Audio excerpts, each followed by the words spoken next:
Okay, now we've got sound. I had left that off. Funny me.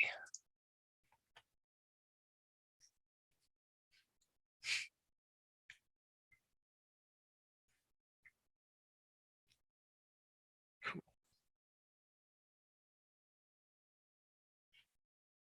Okay, now we've got sound. I had left that off.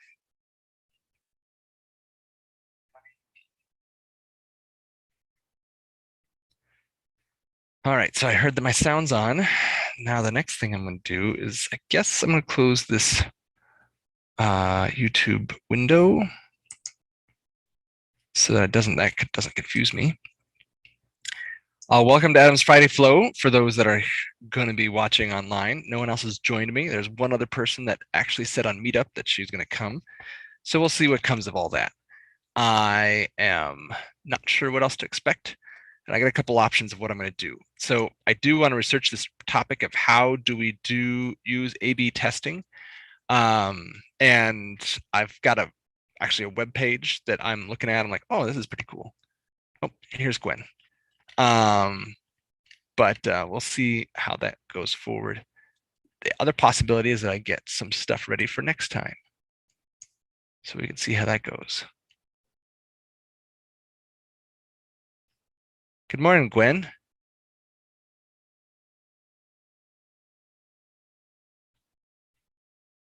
Yes, okay, I'm the only one.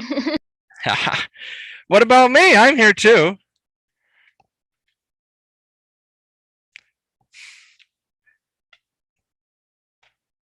So yeah, we're gonna go do the go through some steps real quick, and we'll talk it through.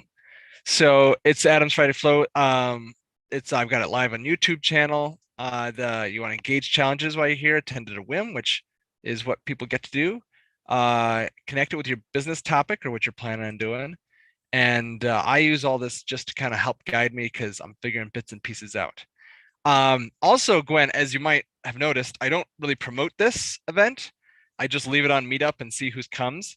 But I'm also putting off promoting it and stuff until I actually get my website up and set and some other things so that I'm like more on board when I really start pushing the information.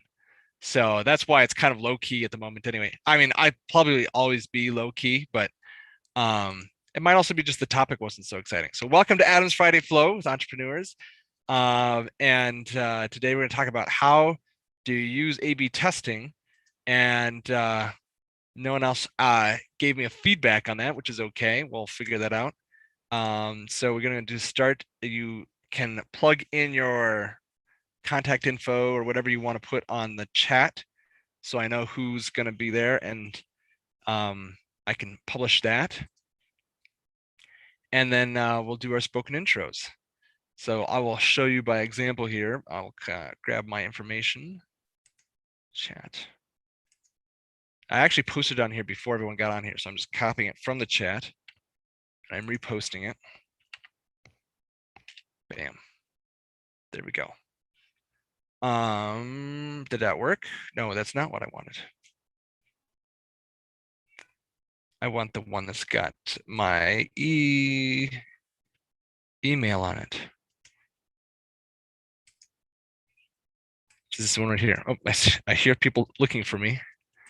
See how that turns out.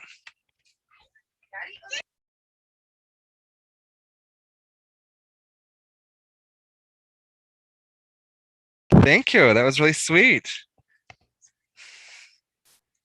I just got some pearls from my daughter. So that's part of the excitement of children. They're just coming to give you guys great things. Okay, so I'm gonna push enter on that. So that's okay, there we go. So that's on the chat now. Okay. Well then, if you're low energy, then what we could do is we can change up a couple things. Anyway, I'm gonna go ahead and go through with the steps that I do. So if I click on that, I can open up my web page over here. Then I'm going to change my screen to all participants. No.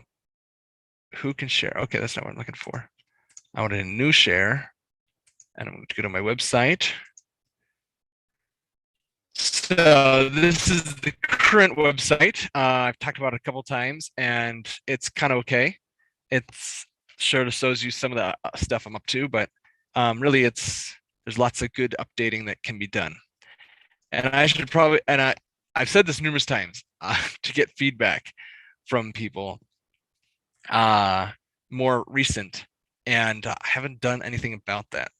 So maybe I should do that sometime here soon. I don't even have it on my to-do list, I've just realized. Not that to-do lists are great, but the fact that I want to get the word out there and show people that other people appreciate me. I used to do a thing where I would email folks afterwards, and I have that template email still. I just haven't really used it. And I give people the link that I want them to put the review on right away. And a lot of people even said like, oh yeah, I'll do a review. And I'm like, okay, I'll get to that. So review, I'm writing it down here in my little notey notes. Review emails. Great. So one of the advantages of this particular setup is we get to look at our web pages and see what they are. So marketing, that's what this is for. That way I know where this note is going to go. Review emails for web reviews. Now on Thumbtack and on Home Advisor, they kind of, that's sort of automated, so it actually happens, and that's cool. But for anyone that like didn't get me through Thumbtack or Home Advisor, that's a little more difficult for them to go and give that feedback. Okay, so that's that website. Okay, so August 6th, should you find or choose? I didn't update this part, did I? I didn't. No, this is last week. So where was it that, where was the topic?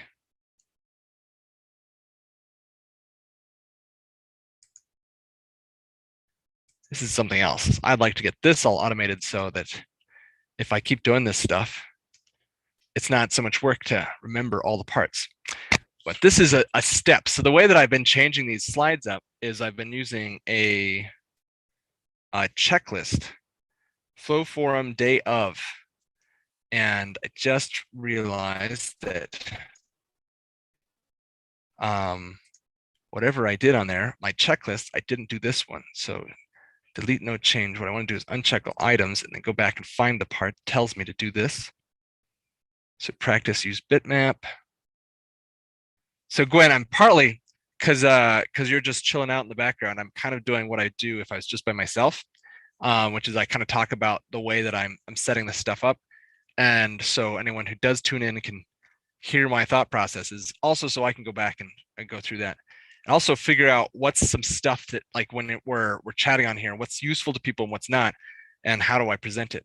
So the fact that I'm doing this in the background, this updating and things, that's just something I usually do if I'm just talking to myself. Prepare background operations. So my checklist, open the practice how to draw. Okay, that's not it. Open last 15 minutes, prepare background operations.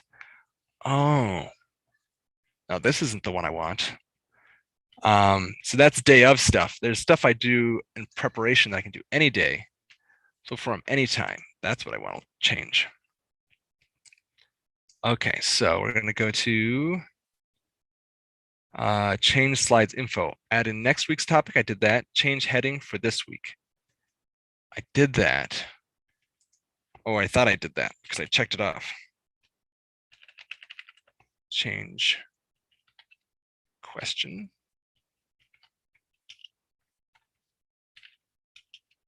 There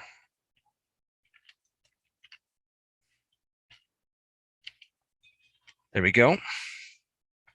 So I added one more checklist in there, so possibly I won't miss it this time when I get back. So there's just little bits of testing things up and trying to make them better.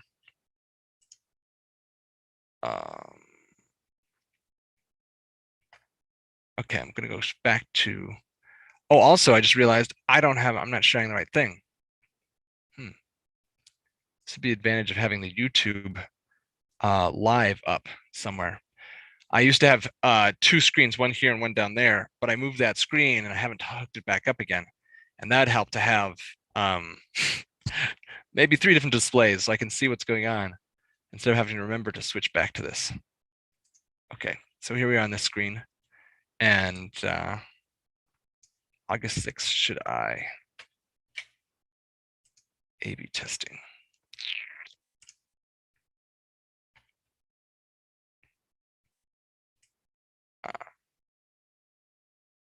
A/B testing how? Control C. Now, what I've realized in doing this research on this, Gwen, is that I found out that A/B testing is actually something most people think of in the business world as just marketing. That's all you use it for, is marketing. Just because that's what I've seen it being coming up as, but that's not how I plan to use it. I mean, I'm open to doing A/B testing that way, but I really want to do is it like in my processes, my daily work. So that's one of the things that I'm really interested in. So question is, how do I use that in my make my business more exciting and more inviting and that sort of thing? And the people involved are myself, well, you, Gwen, and I also heard it in this book called Thinking Fast and Thinking Slow, and in there, the Daniel Kahneman is the author, and he talks about this test they did where they were surprised when they didn't even like do a full-on thing. They just did this like little card asking about what people thought about something, and then in the end it turned out that it was the exact opposite of what they thought it was going to be, which is great. And that's a big thing here with A/B testing, is you want to be able to find things you didn't know before. In fact, surprises are great. They're wonderful stuff. So Gwen, have you ever done any A/B testing on anything? Or do you know what it is? Yes, it's yeah, again, marketing. Yeah, that's what a lot of people think. That's not how I plan to use it, though. And that's one of the reasons I think maybe this topic didn't attract a lot of people. Because they're like, I don't need to talk to someone else about marketing. And I don't blame them. But yeah, so that's good to know. Thank you. So you have done A/B testing. So is that for your own business? Is that for somebody else?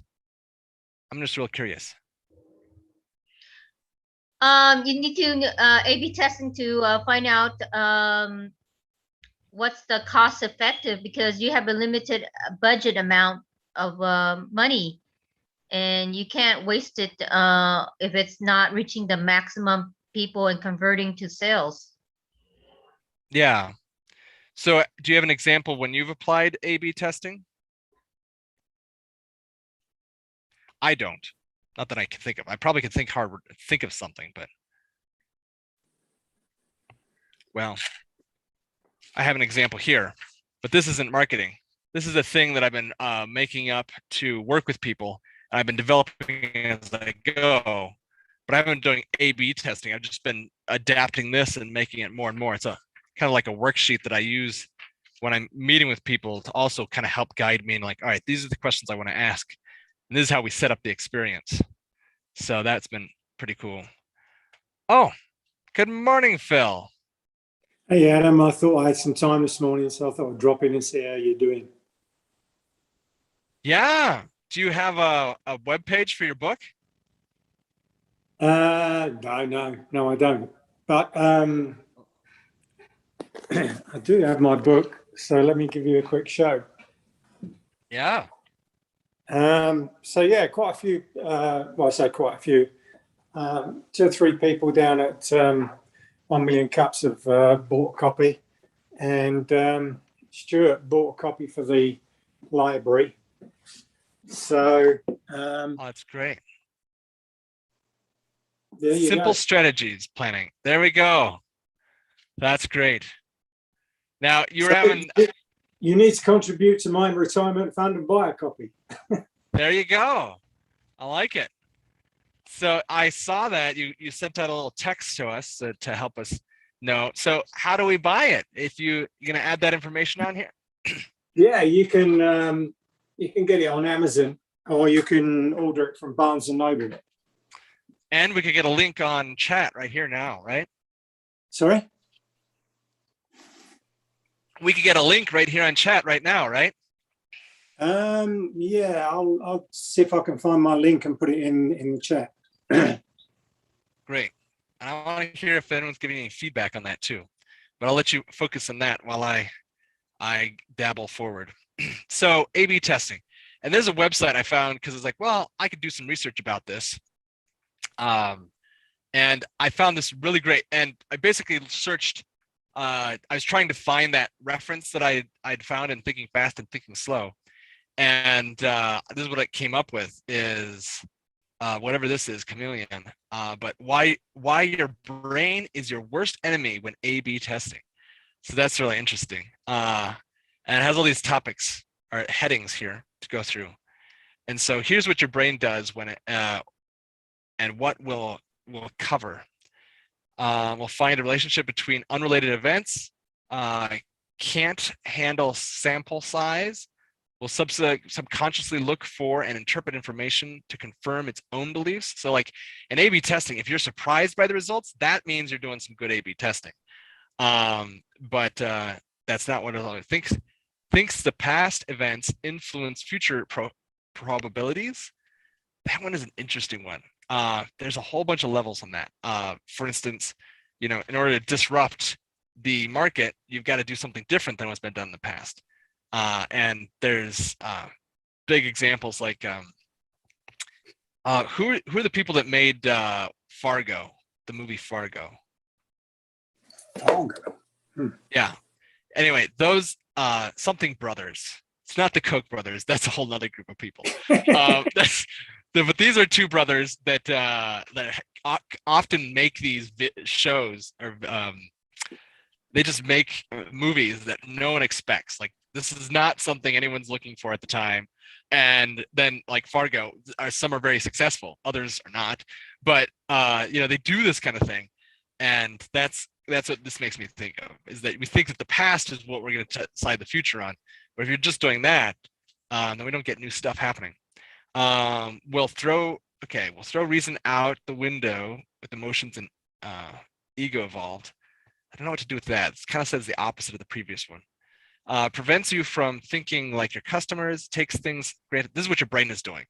Takes things for granted because you're always done then the same way, and overestimates the degree which people agree with you. Okay, so which of these topics really interest me? Because these are all points along the way. Can't handle sample size. Find relationships between unrelated events. Let's do that. So finding relationships between unrelated events. Remember how we talked about external validity threats? Huh. No, I don't. Well, if you don't know, okay, illusory correlation bias. You perceived a relationship between two unrelated events. Oh, okay. So this is like the corollary problem. When you do a test, there might be a correlation, but that doesn't mean there's a causation. So if you realize that when ice cream sales go up, that there's more thefts, that's a common one that they talk. Have you ever heard about that, Phil? When ice cream stands go up, did you say?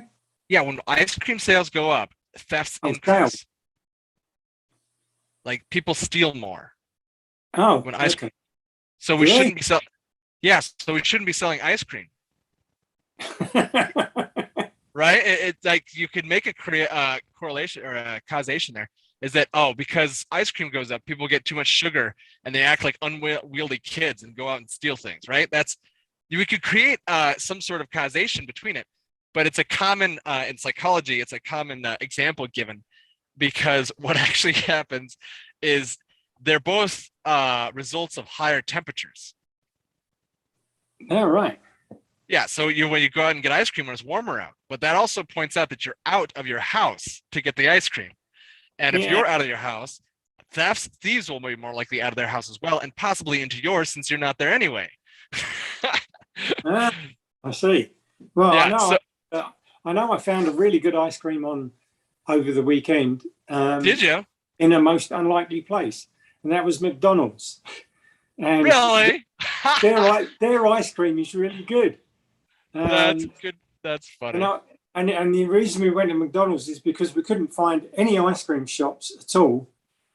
We were in Really? a little town up by White Sands, Morgo or something. Alamogordo. Yes, and couldn't find an ice cream shop in the evening, so we ended up saying, "Oh, let's go to McDonald's and get one." And I was really surprised at how good it was. That's funny. And it's funny you found it in a place called Fat Soul. The Alamogordo. So Alma is like, that's I'm gonna go my translator here. So Gordo means fat. Alamogordo. Yeah, we spent the weekend up there doing White Sands, and then we went up into the Cloudcroft town in the mountains the day after.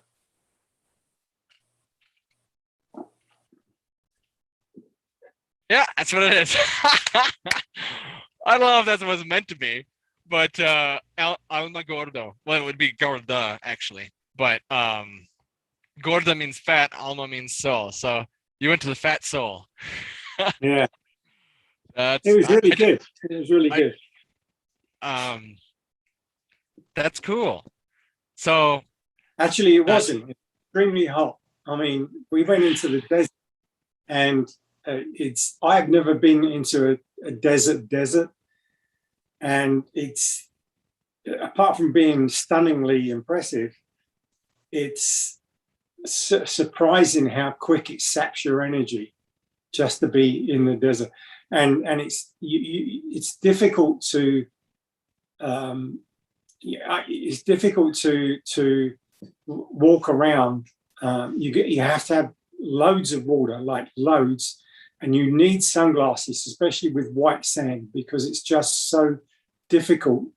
Even with a hat on, it just reflects up at you constantly. yeah, comes from below. Yeah, it's unbelievable. That's the same in the winter. Yeah, it's You're basically walking around in a hot snowscape.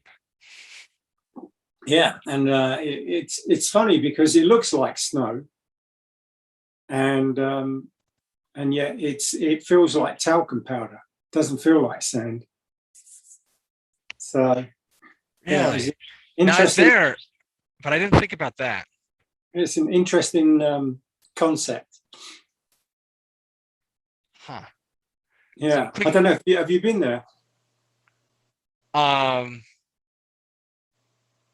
I been In the White Sands? to the White Desert? Sands? Yeah, I've camped overnight Oh in the wow! White Sands. Yeah.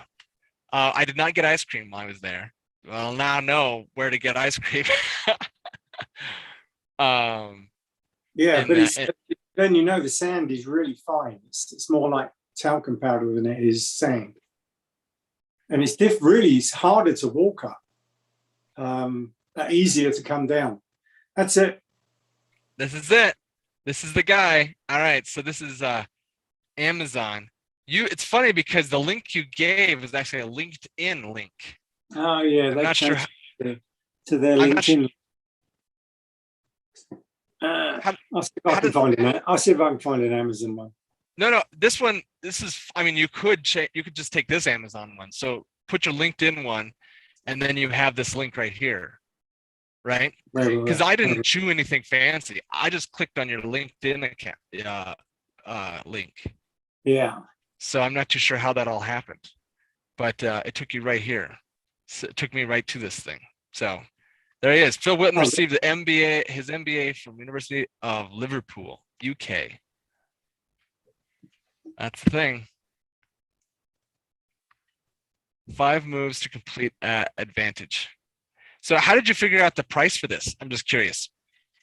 I looked at the business books I've got, and then I went on to Amazon, and I pulled out about 50 different books of similar subjects, and I listed the price of them all, and then you have to work out what your remuneration is going to be from the price, because the price you see is not what I get. Obviously, Oh, there's yeah. a lot of stuff in between. Yeah, And then, Amazon gets a bit.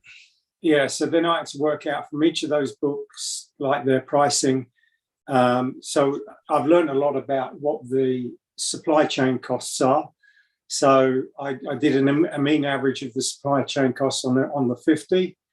And then I took what was the mean average price of all of those books as a selling price, and it ranged between 20 and 25, and so I came out at 22. Wow. There you go. Did you do any A/B testing with it?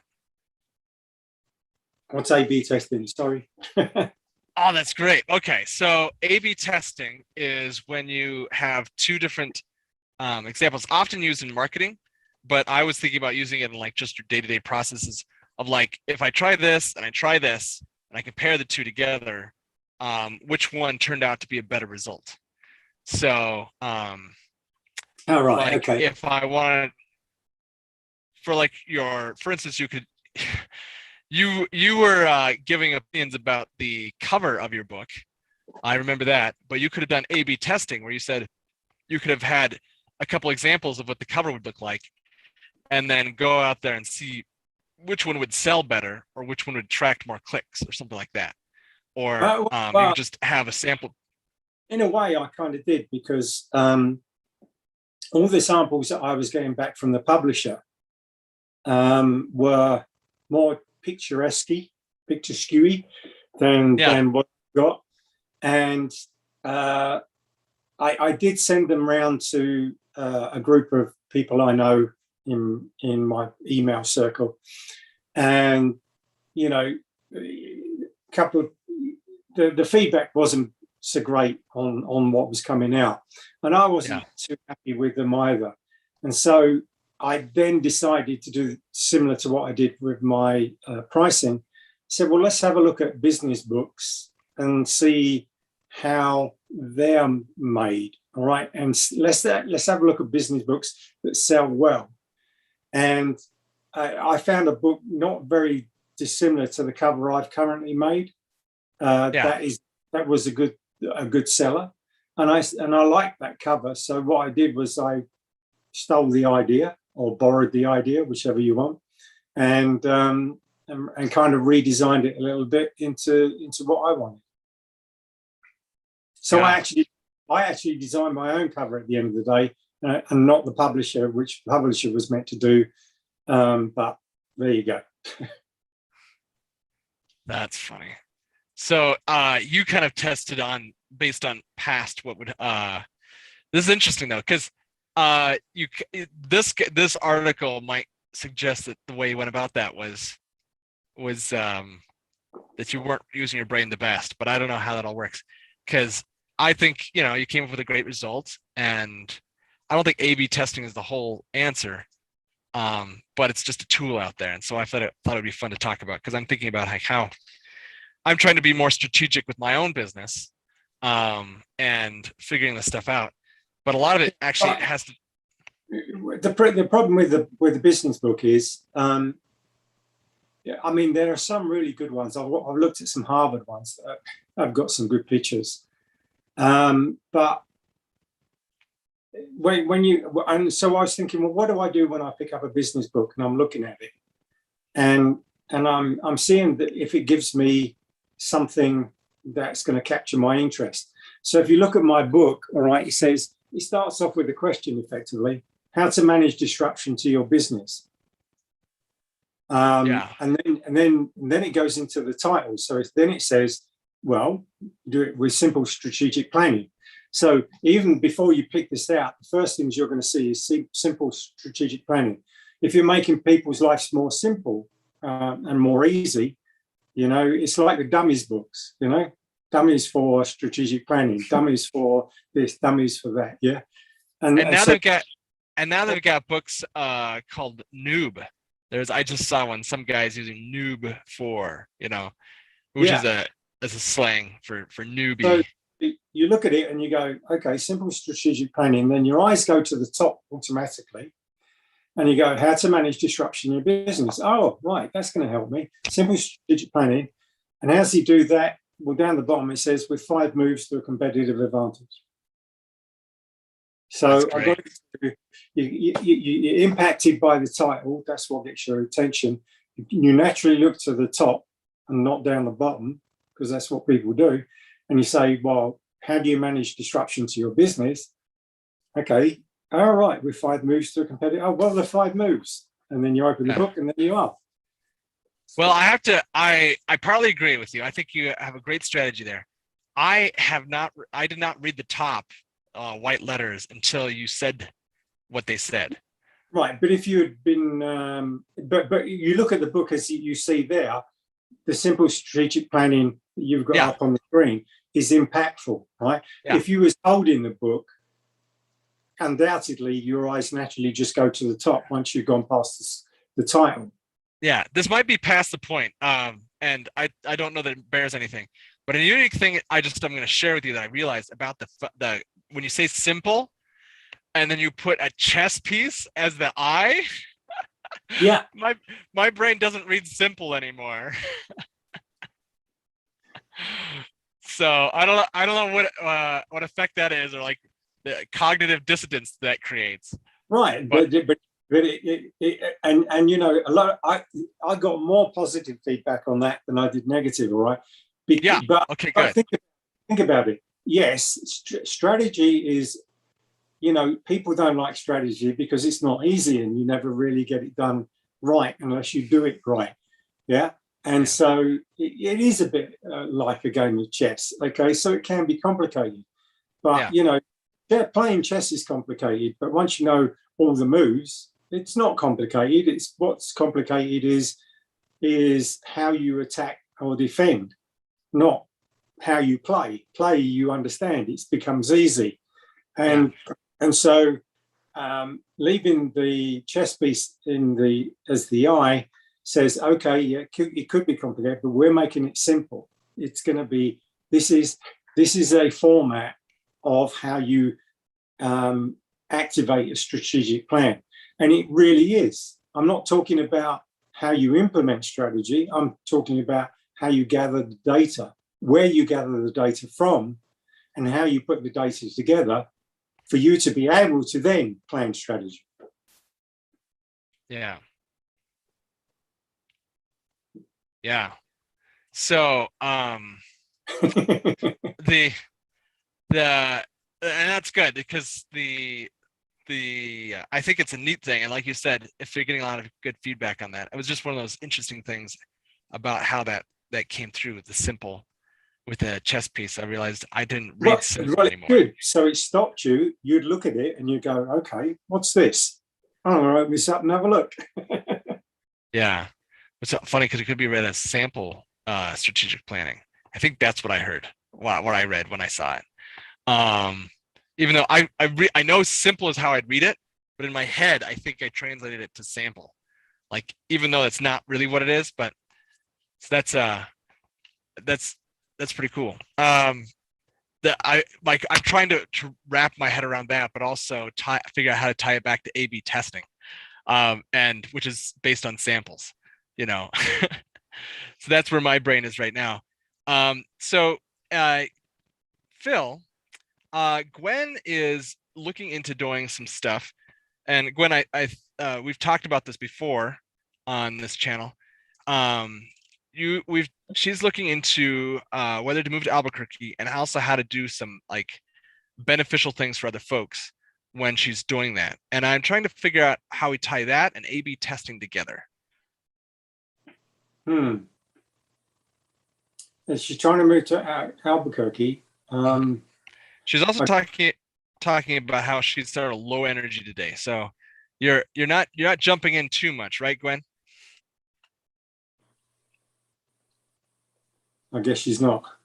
I don't know. I don't, you know, if I was given a choice, I would not have made the decision to move to Albuquerque or New Mexico. All right. and that would have been my immediate reaction. Yeah. And I know that for a fact. Yeah. Okay, because we didn't have a choice. All right, because we were being offered something that was pretty good, and so we said, okay, let's go do it for a few years. And my then second reaction was, okay, I don't mind doing this for a short period of time, but I don't want to die in New Mexico. All right. Who wants to die? But yeah, go ahead. Now I've been here for 2.5 years, just under. All right. And I'm still not happy with where I live. I would have lived somewhere much more different to where I currently am in Rio Rancho. I would have preferred to be on Sandia Heights. And that would have been much more of an area that is that I would be used to living in. But what I have found is that the north of New Mexico and the south of New Mexico are completely different, and they're completely different from the center of New Mexico. And they're absolutely stunning. We did the Enchanted Circle on the July weekend, 4th weekend, and it's when you go through the mountains up around Taos and around that area, it reminded me of the Alps. And I've lived in Munich, in Germany, in Bavaria. I've lived in the Alps, and I thought, wow, this is stunning. And when I went down to White Sands this last weekend, it's completely different to what it is here, and it's highly impressive. So we're big outdoor people of the weekend, and we like mountains, and there's tons of mountains, so we love all of that. And the people. I mean, I've met you and so many people through 1 Million Cups. I've had more interaction with the entrepreneurial region here than I did in New York. I've already done presentations for University in New Mexico on strategy, and they're asking me to come back in the fall. There's so much more interaction going on. So if you're doubting or questioning whether you should come, it does have some downsides if you don't like the living in these kind of deserty type areas that we have immediately around Albuquerque and Rio Rancho and those areas. But once you get to Santa Fe and north, or you go south, and it's only a couple of hours to go, the scenery is unbelievable. I mean, it's huge. It's really good, and if you put yourself out there to meet people, like I've done, then you meet all kinds of great people. Yeah, that's cool. So I would never have thought I'd have said anything like that 2 years ago. Six months into living here, I was like mad about it. That's funny. I think I met you right around then too. Yeah. When you first came, I was like one of the fellers, because I was running the video camera at 1 Million Cups. Yeah. So you mentioned Sandia Heights. I don't know where that is. Well, it's exactly where you are now. All right. So yeah, go see where East Side is. Yeah. You're right. So all around that area, around there is where I would live. I would prefer to live Northeast Heights. Yeah. That's what I think of it as, Sandia Heights, because it's near Sandias. The mountains are right here. Yeah, that's it. And then Sandia Pueblo is here, which is a Native American community. Right. That owns this area. And this is Rio Rancho off this direction. Yeah, but if you come down, where it says East Side Academy, Spain Street, all the upper side of that. I mean, up here. So this is tramway, this road Yeah. here, Yeah, because there's a tram that goes up onto the mountains right here, yeah, that's Gwen. And so this exactly is tramway, and there's a lot of bikers along here. This is like a biking mecca, this Right. road. and and the housing district around there is really, really nice. Really nice. I've had a few clients up here on this side of this tramway. Yeah. Even in little apartments and stuff. They got great views of the mountains too. Exactly. So it's pretty nifty.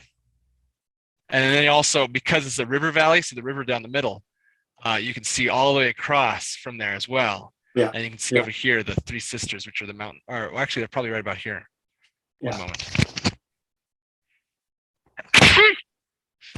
Sometimes. Thank you. So that's kind of fun. Well, this whole section here is called airport. Yeah. This is my section.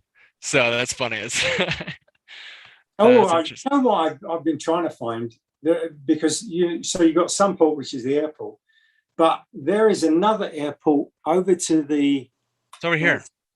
yeah, and it's that's the one where all the executives fly in and out of, and all the rich people are. I still haven't found it. Where the hell is it? I think it's called Eagle something or other. Eagle Yeah, it is Eagle something, isn't it? Airport. Well, I've seen it mostly because I was flying with someone else. So I knew someone who worked at Sandia Labs and then flew over there. So Eagle Airport, Albuquerque, New Mexico. Double Eagle, is that what it is? Let's see if that's it. I just haven't found it yet. So, but then I don't suppose I have the need to find it because I'm not an executive anymore. You'd be, oh, look at that. You could a little chopper. All right, I'm zooming out. There's Albuquerque. There's the petroglyphs. This is where the Three Sisters are. So you go out here on to, see, this is Unser, right? That's 40. isn't it? There, that's Unser. Okay, yeah, 40 and Unser. So you go past that, and then you go down here to some street called Atrisco. Oh, okay, what now? Really? Atrisco again? Okay, well, you go to a Atrisco that's not in the middle of town. Yeah. Anyway, and then you can go up there. That's how you find it. Isn't that exciting? Now, I think though this is also the way you get to the Three Sisters, because there's two of the sisters. The Three Sisters is the name of the volcanoes. Okay. Gwen. But yeah, so if you're going out to see the Three Sisters, see this little road here, then you go hiking up here. So if you're going to go see the volcanoes and then also figure out where that airport is, then that's how you get there. There's the airport. Oh, I might have a look at those volcanoes and see if we can. But volcanoes don't. The volcanoes. The only volcanoes I find have been on the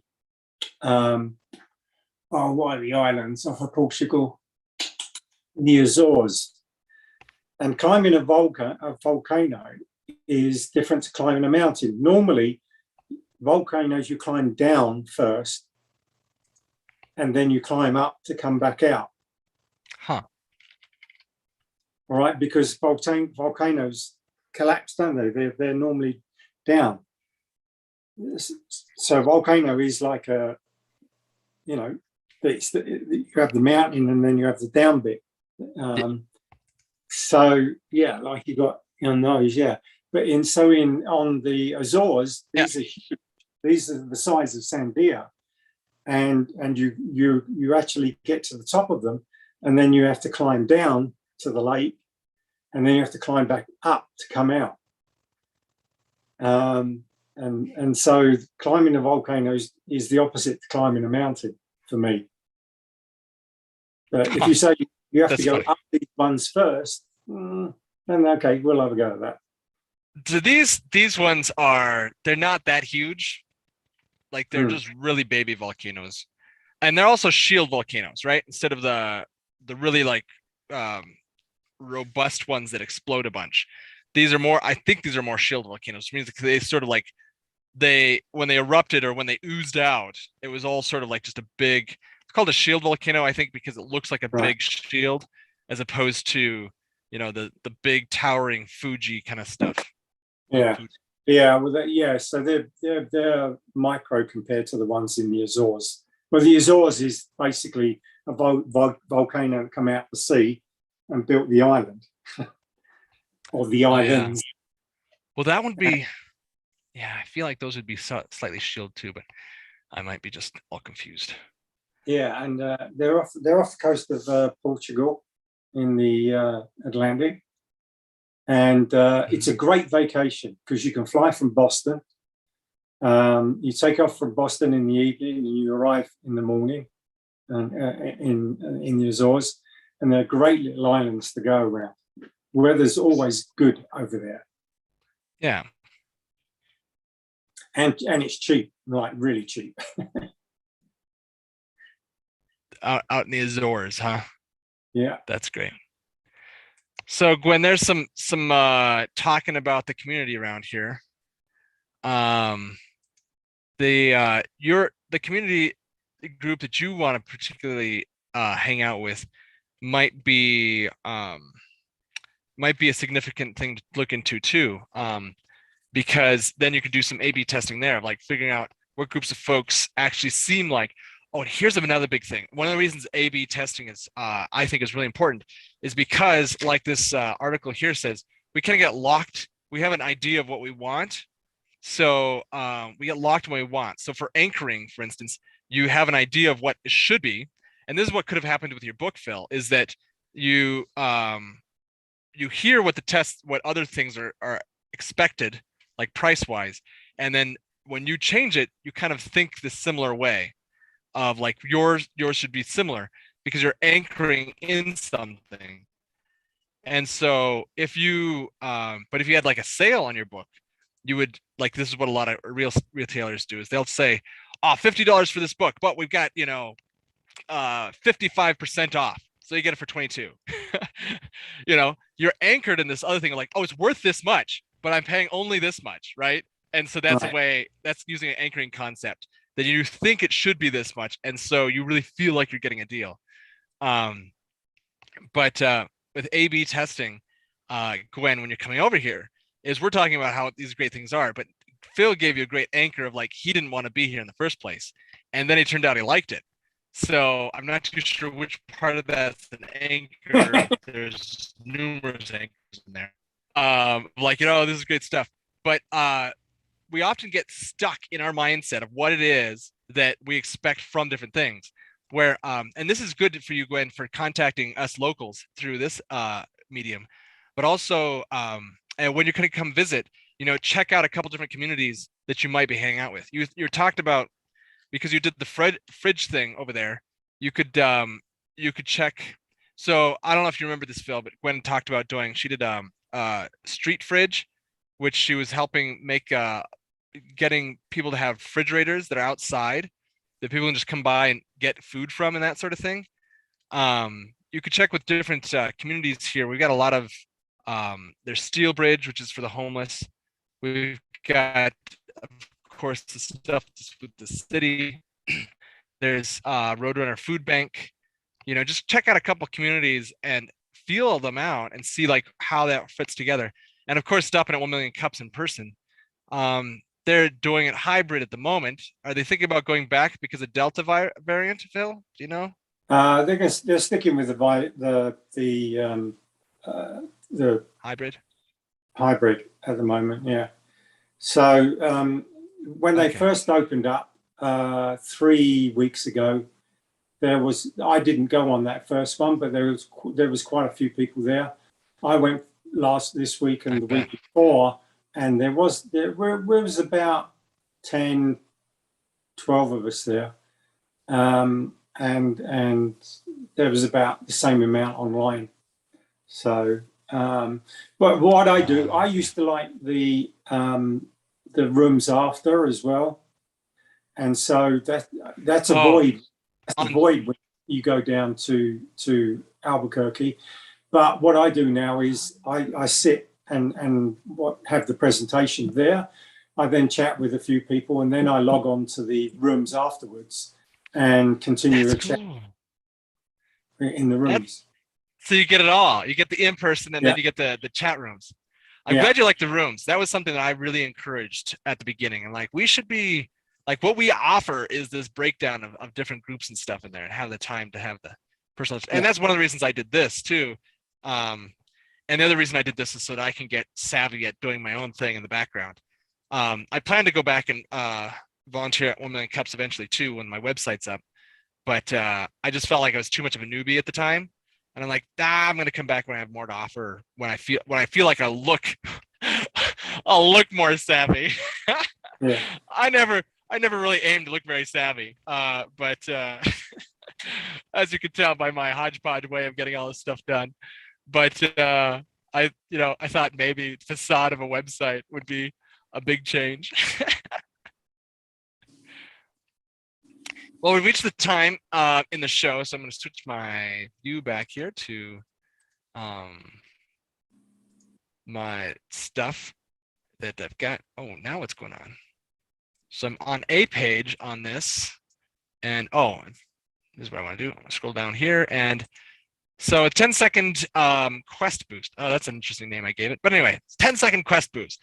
So what boost would you ask that we could do in 10 seconds for your quest? And we didn't really cover quests at the beginning of this session, but you two probably know what I'm talking about. The main thing is that you're trying to answer some question with your brain through the different things that you're doing. And in order to make that happen, what's something we could do that would only take 10 seconds? So for me, 10-second quest boost is simply by answering this question, because it gets me to hear like how people are thinking about what they want to get done. And I can collaborate with you in making that happen. So that's what I'm excited about. So Phil, what's something that we could do in 10 seconds that would help boost you on your quest? Go on Amazon and buy my book. That's great. And we already have the link, so we know exactly where it's at. Gwen, what's something we could do in 10 seconds that would help you on your quest?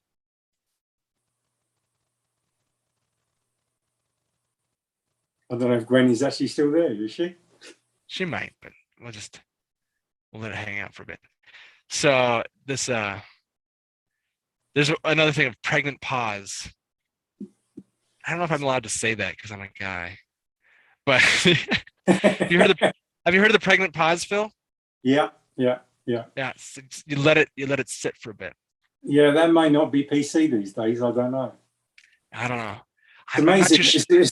The world has changed, as Andrew Cuomo said this week. You know, what was acceptable back then is not acceptable today. Yeah. Well, another sad thing is how much people are so polarized right now too. It's so disappointing, Yeah.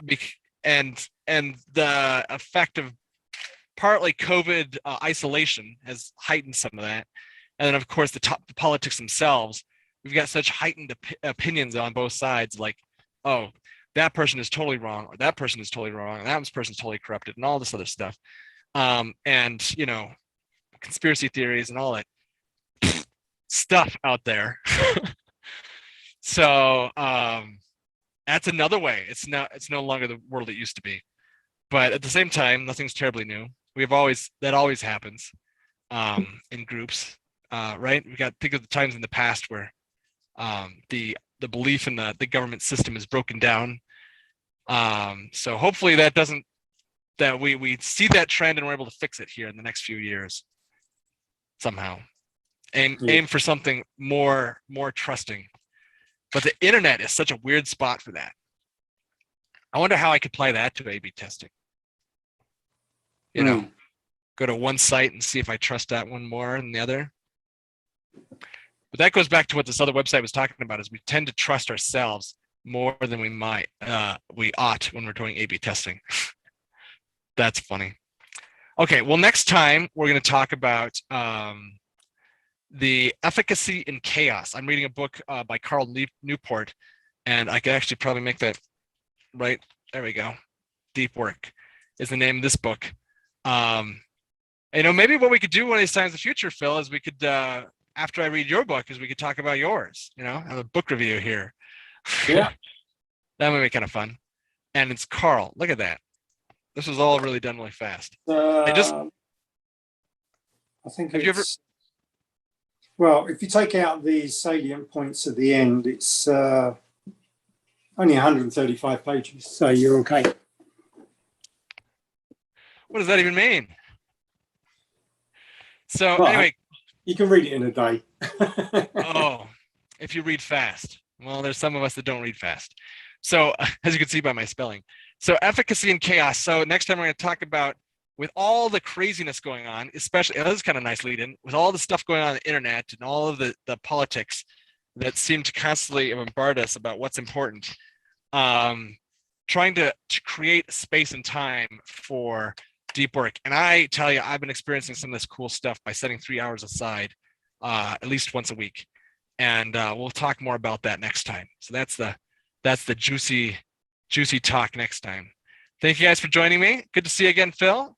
Good to talk to you, Gwen, even briefly. And keep the sparks flowing. Catch you later. Bye-bye.